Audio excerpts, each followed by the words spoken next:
आऊज़ बिल्लाहि मिनश्शैतानिर्रजीम बिस्मिल्लाहिर्रहमानिर्रहीम। शुरू अल्लाह के नाम से जो बड़ा मेहरबान और नहायत रहम वाला है। उम्मीद आप लोग खैरियत से होंगे और इस वीडियो में इंजीनियर फैसल आपसे मुखातिब है। हमारी आज की वीडियो का टॉपिक है फ्लूइडाइज्ड बेड कंबस्चन। जैसा कि नाम से जाहिर है कि कंबस्चन प्रोसेस है और हम बात कर रहे हैं इंडस्ट्रियल कंबस्चन प्रोसेस की। कोई भी इंडस्ट्रियल प्रोसेस हो तो मैक्सिमम एफिशिएंसी के लिए डिफरेंट टेक्नोलॉजीज़ का इस्तेमाल किया जाता है। कंबस्चन के प्रोसेस से भी ज़्यादा से ज़्यादा एफिशिएंसी हासिल करने के लिए फ्लूइडाइज्ड बेड टेक्नोलॉजी का इस्तेमाल किया जाता है। और आज की वीडियो में हम बॉयलर्स के कंबस्चन प्रोसेस को डिस्कस करेंगे कि कैसे फ्लूइडाइज्ड बेड टेक्नोलॉजी की मदद से इसकी एफिशिएंसी को इंक्रीज किया जाता है। इसके अलावा आप मेरे चैनल में फ्लूइडाइज्ड बेड टेक्नोलॉजी का जो लेक्चर है वो सर्च कर सकते हैं और इसके अलावा फ्लूइडाइज्ड बेड की जो टाइप्स हैं उनका लेक्चर भी अलग से मौजूद है जिसको आप कंसल्ट कर सकते हैं। यहाँ पे आप डायग्राम भी देख सकते हैं और इन डायग्राम्स का इस्तेमाल हम अपनी डिस्कशन में करेंगे। मॉडर्न बॉयलर्स के अंदर मोस्टली फ्लूइडाइज्ड बेड टेक्नोलॉजी का इस्तेमाल किया जा रहा है ताकि इसमें इस्तेमाल होने वाले कोल की थर्मल एफिशिएंसी को इंक्रीज किया जा सके।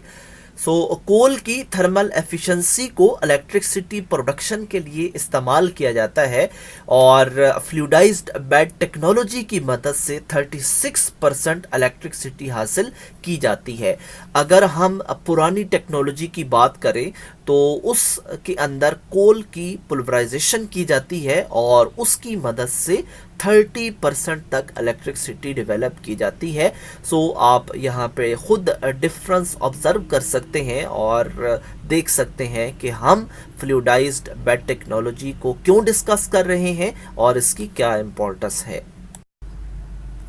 जिन बॉयलर्स के अंदर पुल्वराइज्ड फ्यूल का इस्तेमाल किया जाता है उनमें प्रॉब्लम्स भी आते हैं जिनमें halogen, corrosion, fused deposit formation, high capital investment और हाई कोल ग्राइंडिंग कॉस्ट शामिल हैं। अगर हम पुल्वराइज्ड फ्यूल टेक्नोलॉजी की बजाय फ्लूइडाइज्ड बेड कंबस्चन टेक्नोलॉजी का इस्तेमाल करें तो इसके अंदर हमें क्या एडवांटेज है। एडवांटेज ये है कि जो हीट ट्रांसफ़र सरफेस होती है उसका और फ्लूइडाइज्ड बेड का डायरेक्ट कांटेक्ट होता है, यानी कि जो वाटर ट्यूब्स हैं वो इस बेड के अंदर से पास हो रही होती हैं जहाँ पे कंबस्चन हो रही होती है। काफ़ी जो डिसएडवांटेजेस होते हैं जो पुल्वराइज्ड फ्यूल टेक्नोलॉजी की मदद से आते हैं उनको अवॉइड किया जा सकता है फ्लूइडाइज्ड बेड कंबस्चन के इस्तेमाल से।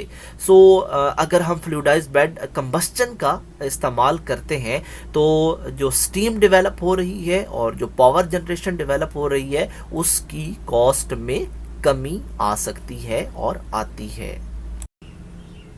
फ्लूइडाइज्ड बेड कंबस्चन प्रोसेस की केमिस्ट्री पे थोड़ा कंसंट्रेट करें तो इसके अंदर जो कोल पार्टिकल्स का बेड होता है उसको मूविंग या बॉइलिंग कंडीशन में रखा जाता है। कैसे रखा जाता है यहाँ पे आप इस डायग्राम में देख सकते हैं कि जहाँ पे कर्सर है ब्लोअर का इस्तेमाल किया जा रहा है। ये एयर प्रोवाइड कर रहा है और फिर इस एयर को प्री हीट करके इस जो बेड है इसके बॉटम से इंटर किया जा रहा है। इस एयर की मदद से ये जो कोल पार्टिकल्स हैं उनको मूविंग कंडीशन में रखा जाता है और कॉन्टिन्यूसली मूविंग कंडीशन में रखा जाता है और यही जो बेड का एरिया है इसके अंदर ही ये जो वाटर के पाइप्स हैं ये गुजर रहे हैं। हमने पहले भी बात की कि फ्लूइडाइज्ड बेड का और जो हीटिंग एरिया है इनका आपस में डायरेक्ट कांटेक्ट होता है। तो अब यहाँ से आप समझ सकते हैं कि इन कोल पार्टिकल्स को मूविंग कंडीशन में रखा जाता है और हीटिंग मीडिया से इनका डायरेक्ट कांटेक्ट करवाया जाता है। इस वजह से इनकी एफिशिएंसी इंक्रीज होती है। अगर आप फ्लूइडाइज्ड बेड कंबस्चन प्रोसेस की केमिस्ट्री पे कंसंट्रेट करें तो इसके अंदर जो कोल पार्टिकल्स का बेड होता है उसको मूविंग या बॉइलिंग कंडीशन में रखा जाता है। कैसे रखा जाता है, यहाँ पे इस डायग्राम में आप देख सकते हैं कि ब्लोअर का इस्तेमाल किया गया है और इस एयर को प्री हीट करके इस बेड के अंदर एंटर किया जा रहा है और इस एयर के प्रेशर की वजह से इन कोल पार्टिकल्स को मूविंग कंडीशन में रखा जाता है और कॉन्टिन्यूसली मूविंग कंडीशन में रखा जाता है।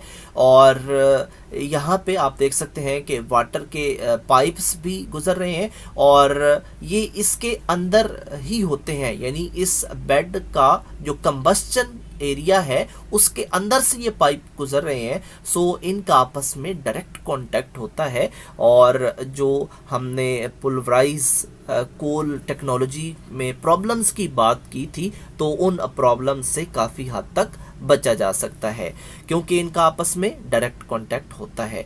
सो आप यहाँ पे ये भी देख सकते हैं इस डायग्राम में कि इसके बॉटम से प्रेशराइज्ड एयर भी थ्रो की जा रही है और यहाँ पे आप देख सकते हैं कि ये जो कोल पार्टिकल्स का बेड है ये एक डिस्ट्रीब्यूटेड प्लेट के ऊपर मौजूद है और इस प्लेट के अंदर सुराख है, यानी परफोरेटेड प्लेट होती है और इसलिए परफोरेटेड होती है ताकि इसके अंदर से एयर को पास करवाया जा सके।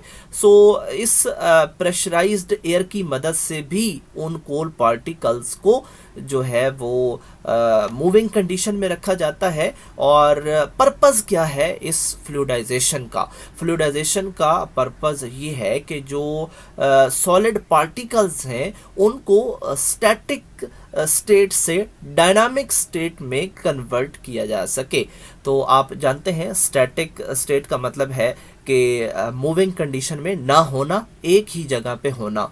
तो इस पहला जो हमारा ये कॉलम है इसके अंदर आप देख सकते हैं कि जो बेड है वो स्टैटिक कंडीशन में है, लेकिन जैसे ही इसको एयर दी जाती है तो ये जो पार्टिकल्स हैं ये मूविंग कंडीशन में आ जाते हैं और इस कंडीशन को हम डायनामिक कंडीशन कहते हैं। सो फ्लूइडाइजेशन की मदद से स्टैटिक कंडीशन से सॉलिड पार्टिकल्स को डायनामिक कंडीशन में कन्वर्ट किया जाता है और फिर इस टेक्नोलॉजी को जो कंबस्चन का प्रोसेस है उसमें एफिशिएंसी इंक्रीज की जाती है इसकी मदद से। फ्लूइडाइज्ड कंबस्चन बॉयलर्स के अंदर जो फ्लूइडाइजेशन का प्रोसेस है ये प्रोसेस भी डिपेंड करता है कुछ पैरामीटर्स पे और इन पैरामीटर्स में कोल का पार्टिकल साइज शामिल है और इसके अलावा वेलोसिटी जो कि उसके बॉटम से आने वाली एयर उसमें प्रोड्यूस करती है। सो ये जो दोनों पैरामीटर्स हैं इनको ऑप्टिमम कंडीशन में रखा जाएगा तो हमें उस टेक्नोलॉजी से बेटर एफिशिएंसी हासिल होगी। सो इस कंबस्चन सिस्टम के अंदर जो फ्यूल है यानी जो कोल है वो लो ग्रेड का भी इस्तेमाल किया जा सकता है। सो इसके अलावा जो लो ग्रेड फ्यूल है यानी जो कोल है उसको इस्तेमाल करना डिफ़िकल्ट होता है, लेकिन इस फ्लूइडाइज्ड बेड कंबस्चन में वो ईज़िली अपना काम करता है। सो ईज़िली ये बर्न होता है और हमें उसके नतीजे में थर्मल एफिशिएंसी मिलती है। फ्लूइडाइज्ड बेड टेक्नोलॉजी में जो बेड इस्तेमाल किया जाता है उसको देख लेते हैं। तो उसके अंदर कोल, लाइमस्टोन, फ्लाई ऐश और सैंड का मिक्सचर शामिल होता है और इस बेड का टेम्परेचर 800 से 900 सेंटीग्रेड मेंटेन किया जाता है। सो इसके अंदर जो कोल के पार्टिकल्स होते हैं उनको थोड़ा कोर्सर कंडीशन में रखा जाता है, यानी उनका साइज़ ज़्यादा रखा जाता है ताकि जो ग्राइंडिंग की कॉस्ट है उससे बचा जा सके।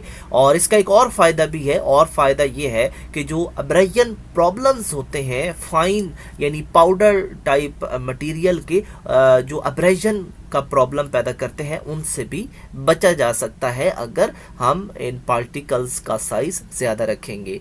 तो इसके अलावा यहाँ पे फ्लाई ऐश का भी इस्तेमाल किया जा रहा है। तो फ्लाई ऐश नेचर में सॉफ्ट होती है और ये एक और प्रॉब्लम को दूर करती है, एरोजन का प्रॉब्लम, जो कि बॉयलर्स में अक्सर आता है। सो इन प्रॉब्लम्स को एलिमिनेट किया जाता है फ्लूइडाइज्ड बेड कंबस्टन टेक्नोलॉजी में। और यहाँ पे जो बेड है इसमें डिफरेंट जो मटेरियल्स का इस्तेमाल किया गया है वो इसलिए किया गया है ताकि जो कोल के पार्टिकल्स हैं उनको सपोर्ट फ्राहम की जा सके। और यहाँ पे फिर जो इसके बॉटम से प्रेशराइज्ड एयर दी जाती है उस की मदद से इस बेड को मूविंग कंडीशन में रखा जाता है। फ्लो डायग्राम के इस सेक्शन को अलग किया गया है और यहाँ पे आप ऑब्जर्व कर सकते हैं कि जो रॉ मटेरियल इसके अंदर फीड किया जा रहा है, यहाँ पे पहले साइलो के अंदर कोल आ रहा है जबकि दूसरे में लाइमस्टोन एंटर किया जा रहा है। और यहाँ पे आप देख सकते हैं कि कोल प्लस लाइमस्टोन प्लस ऐश प्लस सैंड जो है वो इसके अंदर इंटर की जा रही है उस चैम्बर के अंदर। सो नेक्स्ट जो पार्ट है वो कंबस्टन चैम्बर का है, जिसको हम ऑलरेडी डिस्कस भी कर चुके हैं कि इसके अंदर जो रॉ मटेरियल इंटर किया जा रहा है उसको उस एयर की मदद से एजिटेटेड कंडीशन में रखा जाता है, यानी मूविंग कंडीशन में उस बेड को रखा जाता है।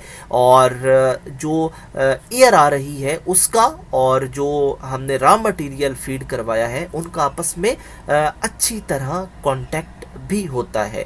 तो जितना ये कांटेक्ट ज़्यादा होगा इतनी कंबस्टन ज़्यादा होगी। तो इस डायग्राम में आप देख सकते हैं कि फीड आने के बाद फिर प्री हीटेड एयर और प्रेशराइज्ड एयर की मदद से इस बेड को मूविंग कंडीशन में रखा जाता है।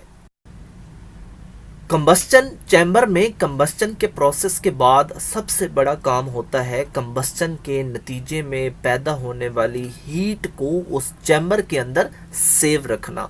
सो इसके लिए भी एक टेक्नोलॉजी का इस्तेमाल किया जाता है जिसको हम रिफ्रैक्टरी ब्रिक्स लाइनिंग कहते हैं।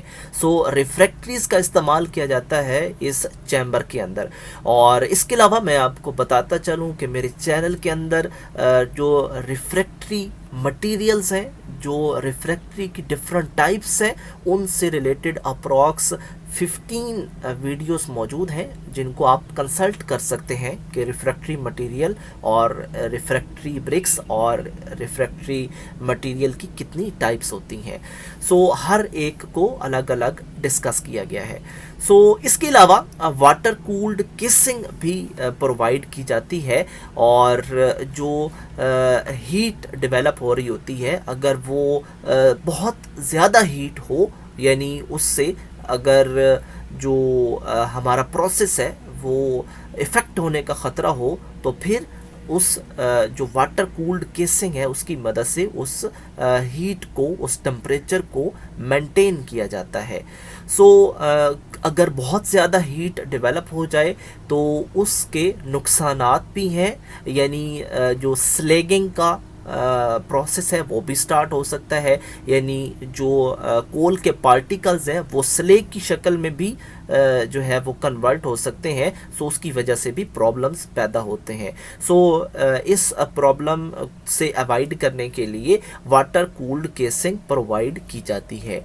इसके अलावा जो प्रेशर शेल है और साइक्लोन्स इसके साथ प्रोवाइड किए जाते हैं इसके ऊपर, ताकि जो डस्ट है उसको भी रिमूव किया जा सके। सो ये जो चैम्बर की एक्सेसरीज़ हैं इनके बारे में भी इंफॉर्मेशन होनी चाहिए। वाटर ट्यूब्स और बॉयलर ट्यूब्स, सो जो सबसे मेन फंक्शन है इस प्रोसेस का वो यही है कि वाटर को स्टीम में कन्वर्ट करना।